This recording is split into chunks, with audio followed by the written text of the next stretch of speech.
I have, I think, 5 names. Te Waimātau, Uriwia, Maharata, Tiaki, Turoa. That's what I was born with.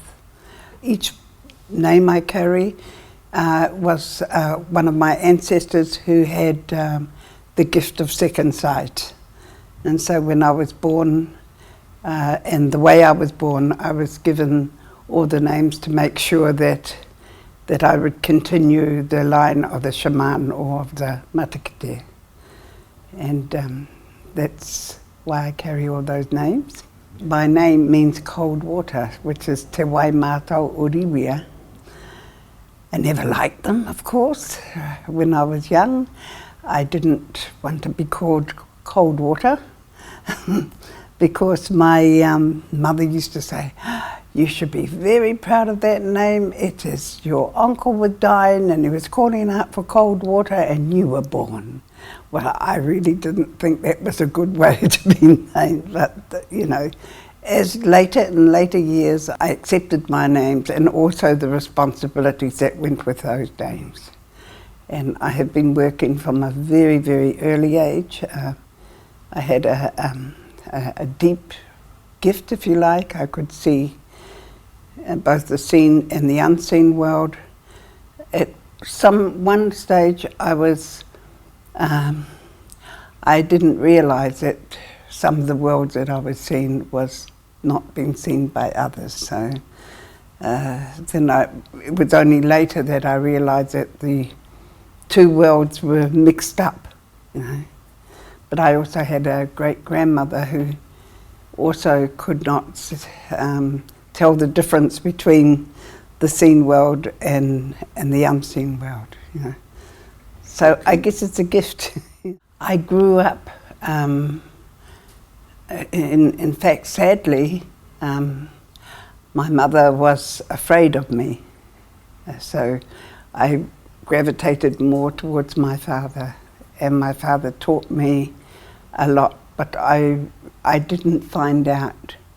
It was just a natural, ordinary thing, you know. Nobody told me until later, and then they told me that I had this gift and that I was to use it. So that's what happened, and I started to work very early.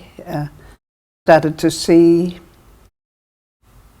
about 3. I thought everything I was doing was very ordinary and very just like everybody else. And when I realised that I was different, it not always was a happy feeling. I think a lot of children who are gifted can feel very much alone because a lot of people probably won't understand them. And that's why I have that's why I do the work I do. It's because I want people who are been born with this gift to really understand it and really work with it and know that they are not unusual, that they have a calling or they have an ability to help the world. A lot of very gifted people, especially children,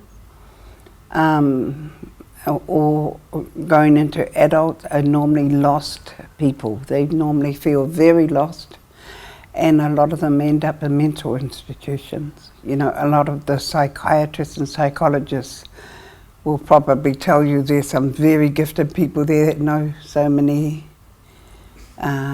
things, but they're not, they're treated as someone with an illness, and it's not an illness.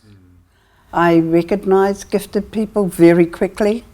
I can be in a room and something make me turn, and then I'd feel them. I felt one today, and normally they have a tendency to come to me, and I could see it before, so I don't go out and say to them, "Hey, listen, did you know you have a gift?"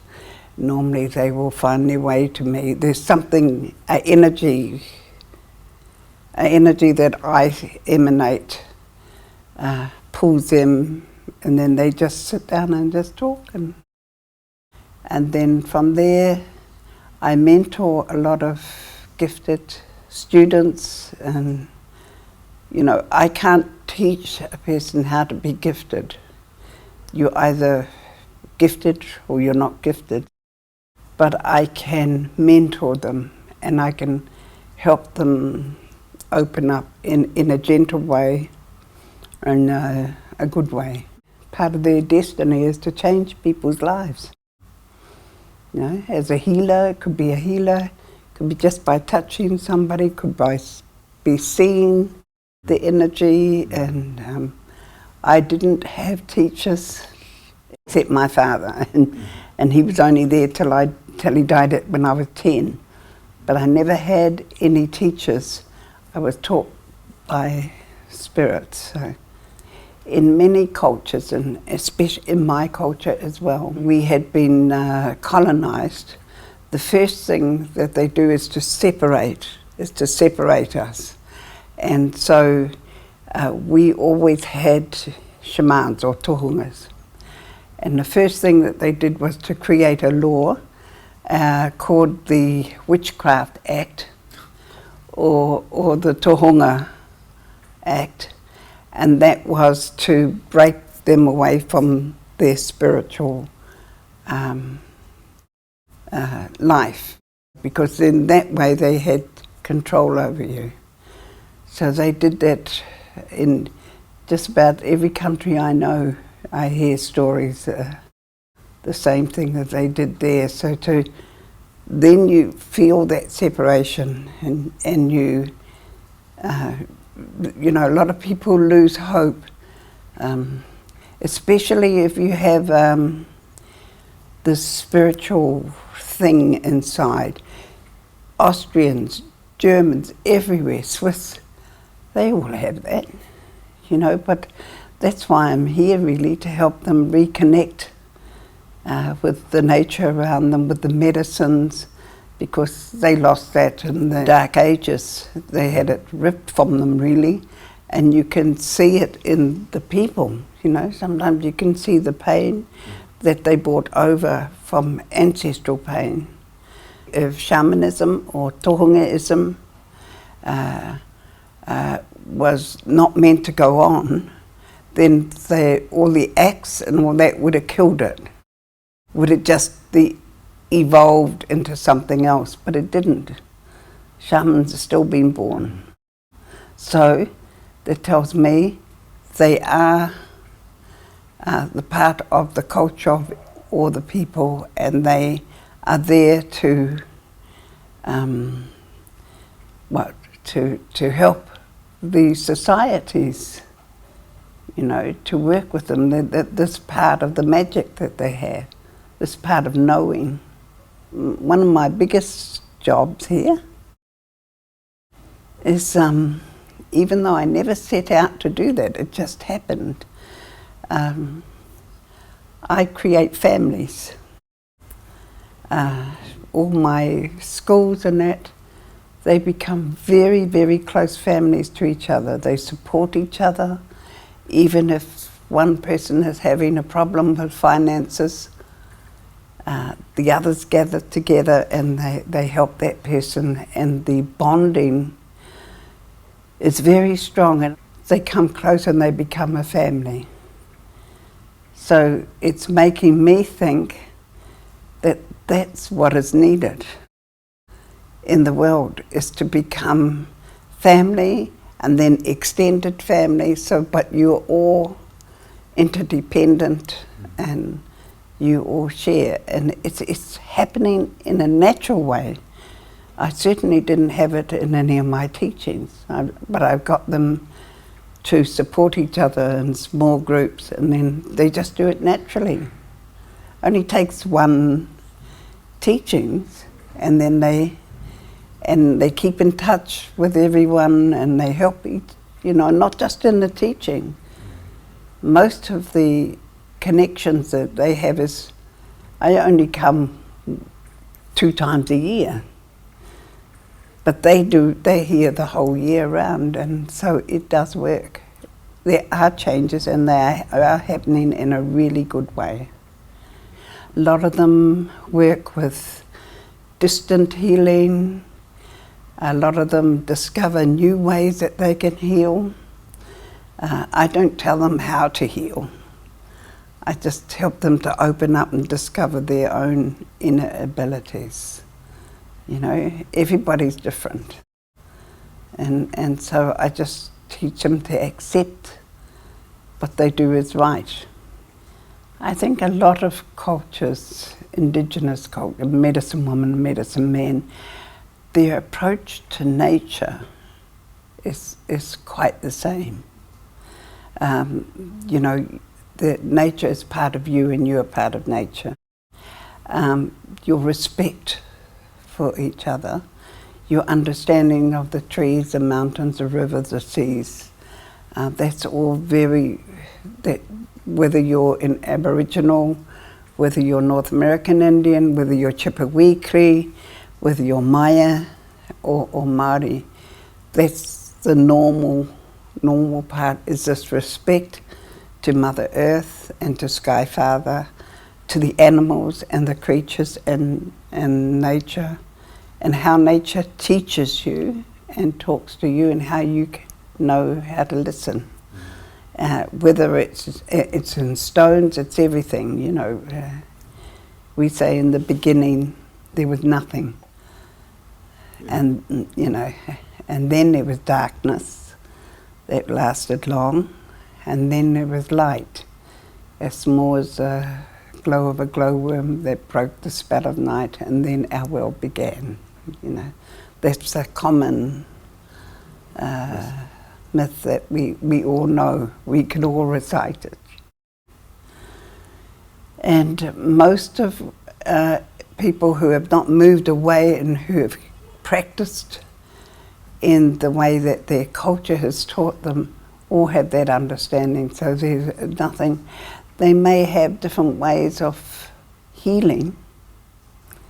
Yes, for us, we heal with water. For some people, they heal using smudge, or they use smoke, or they use different implements to heal. That might be a little different, you know. Whether that's to do with their culture or whether it's something they discovered in themselves. Mostly, I can say this because I have many years behind me of mostly the shaman can be, for instance, for myself, I discover things. I listen to the trees, I am talked to, and so I develop my own uniqueness, if you like. And most shamans will have something very special that they have not been taught by their culture, or that they've discovered it in themselves. What I would like to say, I finish Europe in the year 2013, and then I stay home, and people must come to me to learn. But my reason for being here is to help my brothers and sisters of Europe, of Greenland or wherever, is to help them and empower them to take their own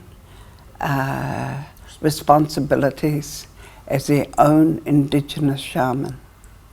Not to copy others, learn from others, but learn by your own, where you are, by the lakes, you know, listen to the dragons, whichever. And I feel that my job is almost finished now, and that I have done a lot of work. I've loved everyone that I have taught, and they love me, you know. And I can step back now and I can say, well, you know, I'm so proud to see that your medicine men, your medicine women are there, you know, and they can teach their own people. I just did the initial. I think it's important to make sure that you have got good shamans in your world.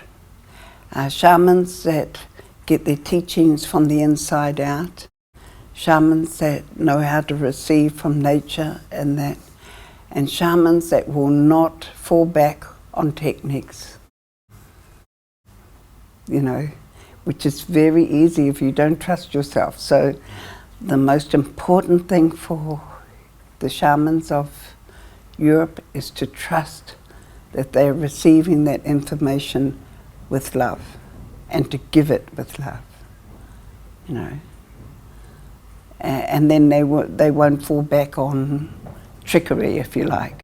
We see it everywhere, so, and trickery and those kinds of things, deceit, only happens when you don't have trust in yourself and that you're not receiving or you are working with your ego.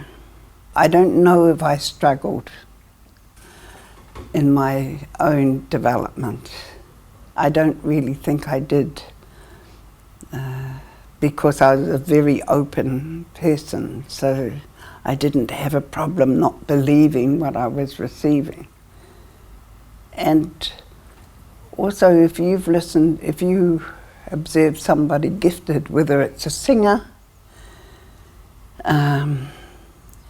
you can feel it. You can feel somebody who's carrying something special.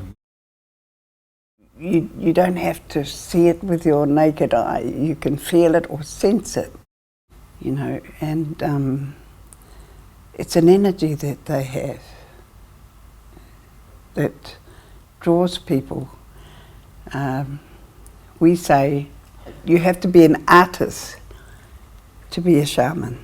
So the two draw together, the art world and the shamanic world.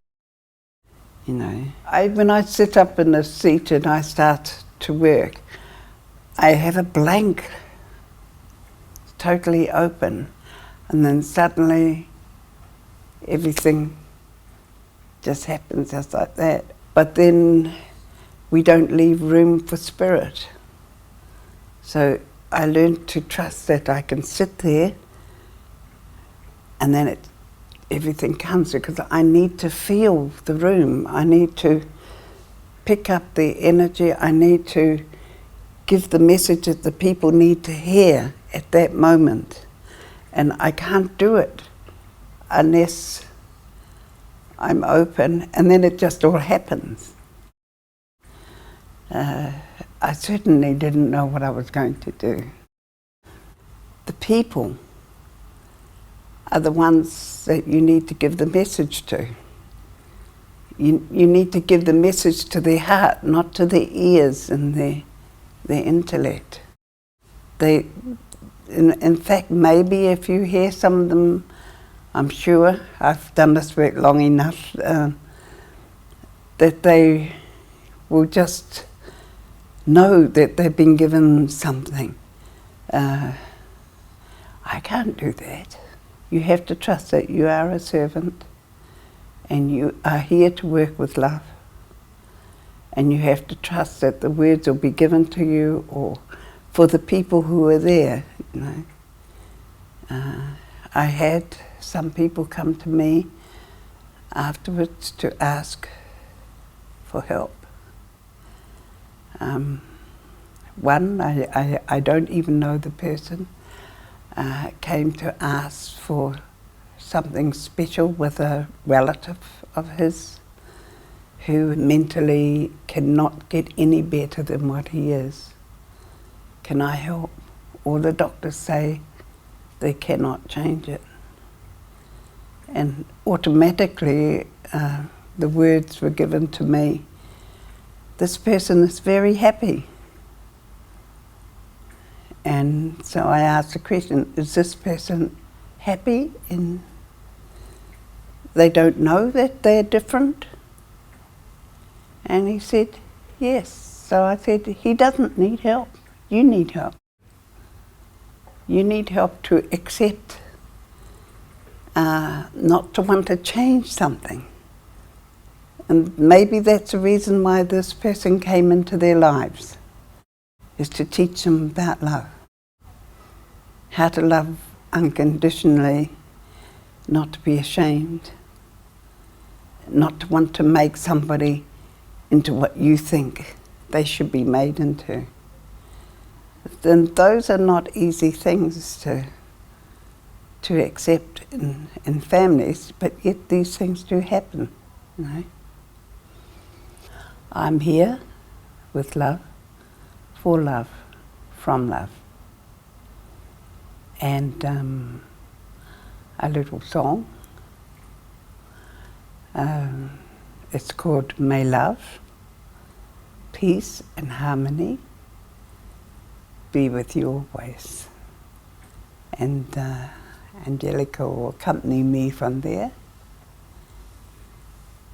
Te aroha, te whakapono, te rangi mari e, tātou e.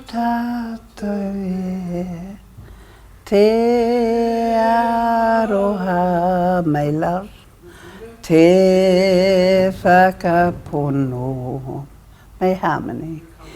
Te rangi mari e, may peace. Tātou e, be with you always.